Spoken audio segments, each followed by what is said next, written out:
Hello YouTube, Custom Edgeworks here with another knife review.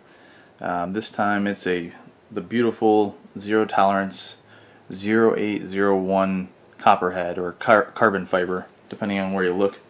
There's just some basic overall stats on this blade. The overall length is 8.2 inches. The blade length is 3.5 inches. The material of the knife is the knife blade is M390 super steel. The blade thickness is 0.16 inches. It's a drop point blade type. The blade grind is flat. The actual anodization of the handle and on the flat that you can see there on the blade is kind of a like a chocolate brown, almost like a in some lighting you can almost get like a purplish hue. It's pretty unique actually. Handle length is 4.7 inches. Thickness of 0.56 inches for the handle. The handle material is, as you can see in this brown area here, it's the titanium, and then you have the carbon fiber inserts. You can do right-handed or left-handed tip-up only carry for the pocket clip. You got the two screws there for left-handed. It's a manual flipper. There's no thumb studs, so that's the only means of deploying the blade. It has a frame lock. It's a Todd Rexford design, and it's pretty much the same exact knife as the 0801 that Zero Tolerance came out with a while ago. I wasn't a big fan of that one overall. Just cosmetically it wasn't all that appealing to me, and I didn't really see a whole lot of anything unique about it. I already had plenty of blades that were M390. You know, the blade design had been done before or something similar. I have plenty of really nice flippers that use ball bearings like this one does. The flipping action is very, very nice on this. One of the nicer productions that I've seen. But you know, when I handled the first 801, it was kind of anticlimactic for me. When I saw this one at SHOT Show, I was a lot more interested. And what I look for with a knife piece like this, because it's not lightweight, it weighs in at about 5.6 ounces on my scale. I don't really look at it as something that is going to be in my pocket as frequent as something like, you know, I don't know, a Benchmade 940 or something like that. I recently did a review on that, and it's got, you know, really awesome everything, design, aesthetics, functionality. But the weight is so light that it's just going to end up in my pocket more frequently. Excuse me. And because of that, this falls into a different category for me. It's just more of a collector. You know, it's something that it's gonna get some pocket time. I might use lightly here and there, but I'm going to be really kind of showing it off to friends. And something for me to just kind of stare at and fondle and do things like this, do a knife review. So for my collection, I didn't really have anything that looked like this. I didn't have anything that was really like a dark, you know, they call it a bronze, it's a dark brown, and it's very unique. It is zero tolerance, which I'm a big fan of as far as production goes. And I knew I wasn't going to get the 801, and since they put this twist on it and there was only a limited run, there's only so many of them out there, I thought that was cool. And they did a few things that I've never seen before. For starters, the window here is really a cool touch. I wish the lighting was a little bit better in here, sorry guys. But as you can see, on the inside of the bottom liner there, they actually etched in zero tolerance and then cut out a window to show it. And it's not really showing the color difference, but they actually heated up the titanium on the back there, so it almost has like some blues and greens on the actual zero tolerance on the bottom there. It's really cool. It carries through on the inside of the actual part of the lock bar that snaps forward to lock the blade open. On the inside you can see that rainbow effect that you get when you heat up titanium, and so you can kind of see elements of that heat treatment in other locations of the blade, I guess. They threw on some slabs of carbon fiber. Now, excuse me again, my throat is messed up today. I've seen a few different knife reviews on this knife, some really good ones, and I've seen when they're really going in close like this on their models, the carbon fiber wasn't completely flush. Like the fit and finish wasn't perfect, like mine is. So I don't know if that was just, rare, but basically there was some gaps here where the carbon fiber would meet the titanium, and it just wasn't a perfect fit. The one I got is a perfect fit. There's no seams, no gaps, no nothing. It's recessed perfectly and ground out in the titanium so that this carbon fiber slab here drops right in seamlessly. Same thing on the back. There's perfect fit and finish, as you can see. So I'm very impressed with that. They did an outstanding job, and I think it looks really nice. Kind of fluted the lock bar there, and nice deep pocket clip, which I'm a fan of. I mean, the pocket clip itself could be better. A lot of people have pointed that out in their reviews on this knife. It's a production knife, so I don't have a problem with it. It's sturdy, has good retention, it buries deep in the pocket. I really can't ask for anything more. I don't like if it's all milled out to say SOG or something tacky like that. I personally don't like that. They have their logo on there, that's fine. It doesn't look ridiculous. This pocket clip doesn't look stupid to me. It doesn't look high-end, It would be nice if they had a custom, solid milled, or, maybe milled out titanium or some other material. That'd be really cool on a knife like this, but, it'll do its job. It has a lanyard hole. I don't really use those very much. As you see, it has a 3 standoff pillar construction in the back, flow-through design. I love. Easy to clean out.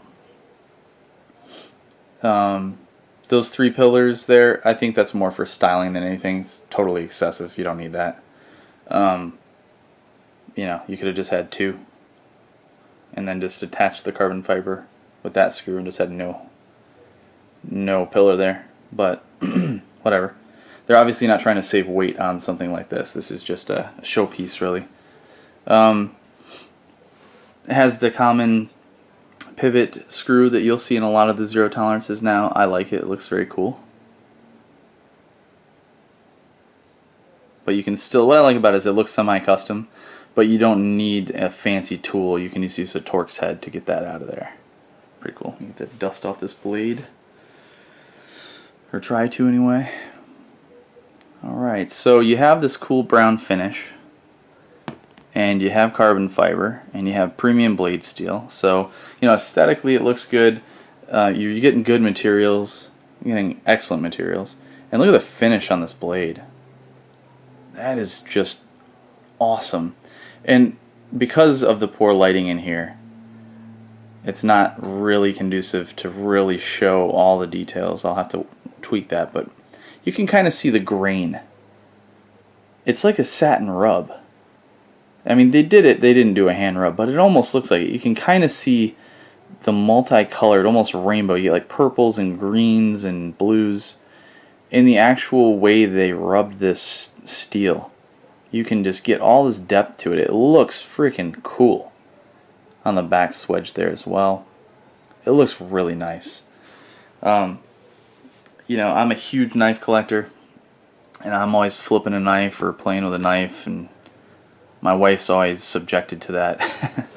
And she's always just like, yeah, okay, great, another knife, whatever. And I pulled this one out, and she actually says, whoa, that's impressive. I'm like, exactly. It's really pretty cool. Just a beautiful looking knife. It's a flat grind, like I said earlier. You have the swedge on the back. The flats are the same color as the handle. So all the way down to the flipper, on the bottom of the flipper here, and on the spine of the blade itself, you have that same color. So that's pretty cool. Alright, on the inside here, on the back, flat right there. Okay, so it all matches, and when you close it all up, all you see is that color, that brownish purple color. Pretty cool. And then once you turn it to its side, you'll see the swedge, and then through the window here you'll see the blade as well, the steel. Really nice. It really looks, you know, custom. It looks very unique, one of a kind. I love it. Centering is perfect. I don't know if I can really capture that so you can see that it is perfect. Try to get a straight angle there. Dead center, all the way up. The grind on this blade is really, really well done. Sometimes you'll see that, you know, it looks a little closer going down the handle scales in one spot than another, you know, or it's hugging left side or right side, yet the tip is centered. That just means the blade grind is off in most cases. Not the case here. It's perfect. They did a really good job. Jim Skelton, a couple other people I can't think of. I'm subscribed to them, so you know, take a look. They did knives reviews on this, and they did a really good job. And they had commented on the retention of the detent ball. Sorry, I was drawing a blank there. The detent, I guess, on some of these is a little inconsistent from what I heard. And let me tell you, I think it was Jim Skelton, yeah, because he had two of them. He pointed out that he was under the impression that maybe the knives made around the 450 range or in the 400s, maybe earlier on in the production line, that maybe they had a better detent. And mine is in the 400s and it has a great detent. So I don't know if there's any truth to that. You know, maybe somebody out there can comment if you have something maybe in the 700s or a higher end serial number, and you know, you can verify that now your detent is pretty awesome. I would be surprised if, you know, later on in the production run they started messing it up. I think that it's a production knife. You're going to find inconsistencies, and sometimes the detent might not be up to snuff, you know. So this here is perfect. This action on this flipper is just as good, maybe a small margin better overall than the Spyderco Domino. Okay, so it feels almost the same as a Spyderco Domino. It's just butter. The action, the ease of flipping this is ridiculous. It just glides open. It's beautiful. Very little effort. It feels like it's just on glass. Glass on glass. It's just smooth. If you want to light switch it and pull it down like this, it just takes no effort. A good test of that is if you put the blade upside down so that the blade is closed, the knife is closed, and the blade edge is facing the ground or the floor, and open it like that. That's getting the most resistance initially when you're trying to deploy the blade. And you know, I just did it and I just barely put any pressure. You can get this to not deploy, see, like that, if you try really hard. You have to literally like lock your hand and just try to apply just enough pressure so that way you push on the flipper until the detent gives, and then you might get lucky once in a while and it won't deploy all the way. Because it's that smooth. If I just push this a little bit harder, it just flings open, and you don't feel anything. It's just smooth.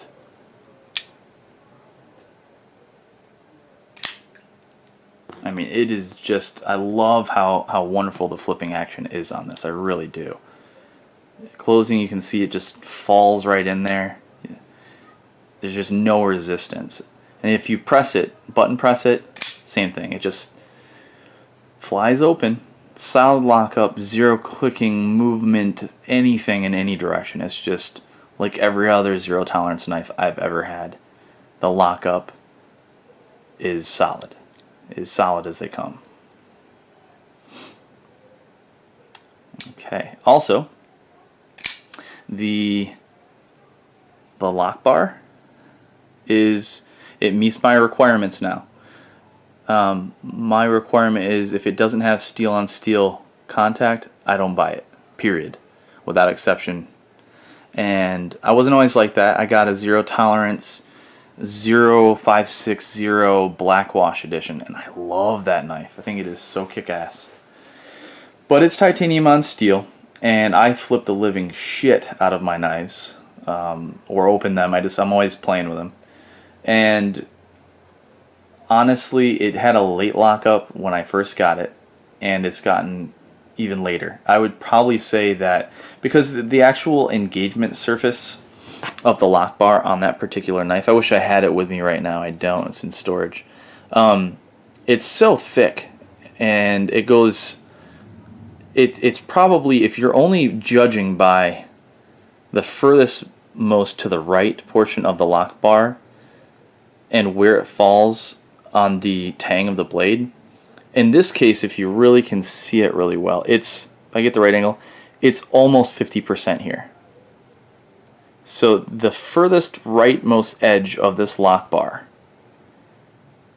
is lined up with almost dead center of the blade tang. If you look at it really closely, if I can even capture it, it's just, it's just a little bit to the left of the dead center line of this blade. So I would say it's probably 45%, 48% lockup. It's right there, right around 50%. Now, I'm okay with that. I think that's fine. But the reason why I think that that's totally okay, and I'm even more comfortable with it, is because we have steel on steel here. This pin here is holding in, and you can actually see it, that ridge right up there, the shiny silver stuff. That's steel. And that's going to wear exceptionally better against the steel of the blade compared to the wear with the titanium against the steel blade. The titanium is just going to wear a lot quicker when it's rubbing against that steel. It just will. Because of that, it's walked on that 0560. It's walked its way over to the right. It already was too far right to begin with, and I flipped it, probably a couple hundred times, and it's probably at like 80% lockup right now. That freaks me out. I hate that, and I love the knife so much. So because it was pretty much, late lockup and it was shitty when I first got it, I'm going to send it back to zero tolerance. I've heard nothing but good about their customer service, so I'm going to test that out. Hopefully they're going to say, oh, it locks up late, that's no good, we're going to fix it for you, send it on in. And I'll get it back, and I will be just as happy with zero tolerance as I have been and as I am now. We'll find out. If not, I'll sell it and I'll just keep rebuying the same knife until I get one that locks up the way I want it to. We'll see. But I have good hopes. I have high hopes for zero tolerance. Again, I've heard really good things. So anyway, the lockup on this is really good, and you have the steel insert. It has a secondary function as well, which is awesome. You'll notice that unlike many of the zero tolerance frame locks, it does not have the disc right here to stop over travel. If you don't know what that means, when you disengage the lock on this knife, and I'm pushing this metal slab out this way to disengage the lock, like that, you see that movement there, and it releases the blade so it can rotate. Now it's locked. When I push this out, the lock bar out, if I continue to move it this way, it can over travel, and you can reduce the actual lock strength, or the force that the slab of titanium here moves inward to engage the lock. You can reduce that tension by over extending it or over travel, pushing it too far this way. So they have a disc that stops it from doing that. On this one, it's again much like the Spyderco Domino, where if I get the right, yeah, you can see the steel in there, and it goes and stops. That's an extension of the steel that's meeting up with the lock engagement. It's an extension that goes down further here, so that way it'll stop you from over travel on the lock bar there. Just like the same concept as the disc. It provides the same functionality, just in a different way. So it's great that they have that in there as well. I just love flipping this thing, it's so smooth. Blade grind's pretty good. You can actually see that glare right there. And it stops right about here. Right about here. So the grind is pretty good on this blade, as you can see. It's still a little broad, like 1/4 of an inch out, and then it tapers down, then you got the legitimate flat grind there. So the grind on the blade, in my opinion, is very good.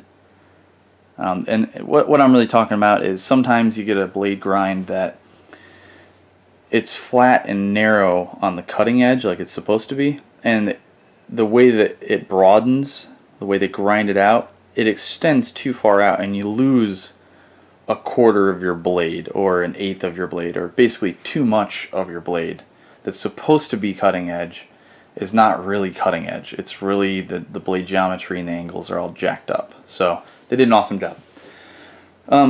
So great action, great materials, the blade steel is awesome, the fit and finish is perfect, the centering of the blade is perfect, the fitment of the carbon fiber scales on top of the titanium handle is perfect. There's nothing loose, there's nothing rattling, the lockup is perfect. I love everything about what they did with this knife. It looks great. I love the contrast with the brown and the black, and they got the black hardware to tie everything in. They did a great job. I think these were priced originally in, like, I don't know, I want to say $300, $320, something like that. Now you're gonna find them, if you want to get one, anywhere between, I think the best I've seen it is right around $400, $420, and I've seen them go way up to, you know, $600 and stuff like that. I've seen a few sell like that on eBay. Who knows what'll happen? They might continue to climb. I don't think that they're going to be quite like the 777 was or anything like that. I could be wrong, but they might really increase in value a lot over time, especially if they don't do another run. Allegedly, they won't. We'll see. Only time will tell. But yeah, as far as the 777, since I brought that up again, I wish I had that with me. It is in storage as well. The 777 is, I already did a review on it, so take a look back at one of my earlier reviews. I like it better. I think that this one feels better in the hand, and the other one feels better in the pocket. I think that this 801 probably has a more utilitarian style blade. You'll be able to use it for more stuff, more cutting tasks. I just think that the 777 was more unique. I think that it was more of an art piece, I guess you could call it. I think it was more custom-esque. I think that the handle was, the fact that it was all carbon fiber and milled out and contoured in such an extreme way that it is just jaw-dropping.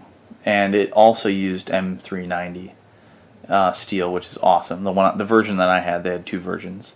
But the blade shape of it, you know, I think it was like a sheep's foot, modified sheep's foot blade.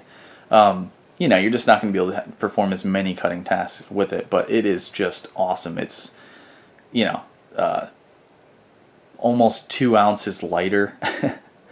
It had very similar dimensions. The blade was even bigger on it. It was much lighter. It was much more narrow. It felt better in your pocket. But it didn't, because it was more narrow, it just didn't feel quite as comfortable in the hand. This one really does feel pretty good in the hand. You know, ergonomics on this are better. But personally, that's the only thing it's got going for it. I might go and say that the action is, I don't know, it's probably just as smooth. I don't know if I want to say that it's any better, but it's just as smooth. The 777 just glides back in like that as well. There's some smudges on this thing. The flipper on this has some jimping. It's not super aggressive or anything, so it's comfortable. And this is rounded off. There's kind of a point here, but it's not aggressive. It's not sharp. That's rounded as well. So you can button press, you can flip it. I've had I've done knife reviews, and I've seen plenty of flipping knives where they get so focused on the uniqueness and maybe even aggressiveness of the design that they make it uncomfortable to handle. And you know, that just doesn't work for me. That's a no-go. They didn't do that here. This is very comfortable to flip. I've been flipping the hell out of it ever since I got it a couple days ago, and I just, you know, no discomfort on the finger, the hands, the thumbs, nothing. Everything's really good. They even beveled or created a relief right here, if you can see that. Yeah, right here where it kind of shadows in there a little bit. That is a relief for your thumb when you're disengaging the lock bar, so it's more comfortable. They thought of it all, folks. They did a really, really good job and hit this one out of the park. So again, it's 5.6 ounces on my scale. For me, it's not going to get quite as much pocket time. For a while it will, because it's new. But it's a little on the heavier side as far as comfort in the pocket goes, but it's not a problem. Beautiful blade. The craftsmanship, the quality, the attention to detail, everything on this, the design, everything is a win. The only thing that I've really said that I would like to improve on, obviously the weight, that's not realistic, so whatever. The pocket clip, if they gave us a higher end pocket clip, that'd be really nice, no big deal. The only complaint that I'll give is the bullshit that they put on their blades. I'm definitely not the first one to say this, but come on. That's a lot of shit, okay? I'm not going to propose a solution. I'm sure there's contractual agreements, or there's some crap that they got to do. If you're going to use, you know, other people's designs, you got to throw it on there. And if they're a limited run, you got to have a serial number, and you got to put Kai USA on there, and you got to put, I don't know. Do it another way, guys. Figure it out. I would dare say that every single person who loves your knives would probably really prefer to have you take all that shit off the blade. I bet that every single, or the vast majority of your buyers, your customers, would love it and greatly appreciate it if you could make that blade look cleaner, like it does on this side, on the display side, quote unquote. It's just, I mean, you guys really work in your marketing really well. I mean, look at that. You got the window with zero tolerance, you got it on the clip, you got zero tolerance. I mean, zero tolerance is covered. You know, you guys are good, but you don't need all this. It clutters it up. It looks like shit. So, just my 2 cents there. There's got to be a better way. Other than that, I'll get over it, you know. I would love to, you know, find a way to get all that stuff off of there, and then maybe refinish it so I still have the flats colored like they are here to match the handle. If I could do that, I would absolutely do it. But I'm just going to have to deal with it.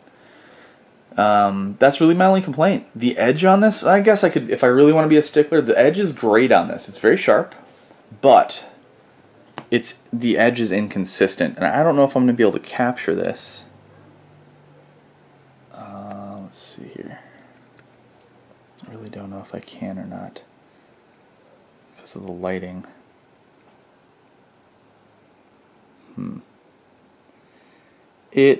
Long story short, the relief edge, the actual cutting edge, is not completely consistent. In other words, from the edge, the cutting edge itself, to where the actual edge grind ends and this beautiful satin portion starts, it's from the very edge to where the back of the relief edge ends. It'll be thicker here and then get a little more narrow here, and then get thicker here and be a little more narrow here, for example. It's not consistent. The angle itself is really good. They did a great job. In other words, the inclusive edge, you know, let's just say it's 15 degrees on this side and 16 degrees on this side, for example. But it fluctuates along the edge. It's not consistent. So I don't know what's up with that. doesn't really matter to me because I'm going to reprofile it like I do almost all of my knives anyway. Because I can sharpen a knife better than any factory can. I'd love to have someone challenge that and give me an edge that's just perfection and mirror polished and all that good stuff, but I just haven't seen it yet. Custom knife makers do it. Actually, you know what? I take that back. There's only one edge that I've ever seen that's as good as what I'll put on there from the factory, from a production knife, and that was the Hogue EX01, I think it was called, that where they did a collaboration with Hogue and Alan Lishowitz, if I said that correctly. He's a custom knife maker. Those edges were sick. They were perfect, and they were mirror polished, and they were gorgeous, and there was just nothing wrong with them. But who cares? This one's really good, and I can fix what I don't like. Sorry about kicking the camera there. So, I hope I cover everything. I hope I answered anybody's questions. I think that anybody who gets one of these is going to be very happy. I think they're worth the money. I think they're worth quite a bit more than what you'd pay originally, like in the 300s. I think it's worth, you know, probably a couple hundred more than that, at least, if you're comfortable with it, if it's in your budget. You're getting really good materials here. The quality, fit, and finish, it's all there. I think it looks pretty nice. And it's another, I'm happy to have it in my collection. So thanks for watching, and as always, I welcome your comments and feedback. I'm just trying to improve on the reviews as I go along. So thank you, and take care.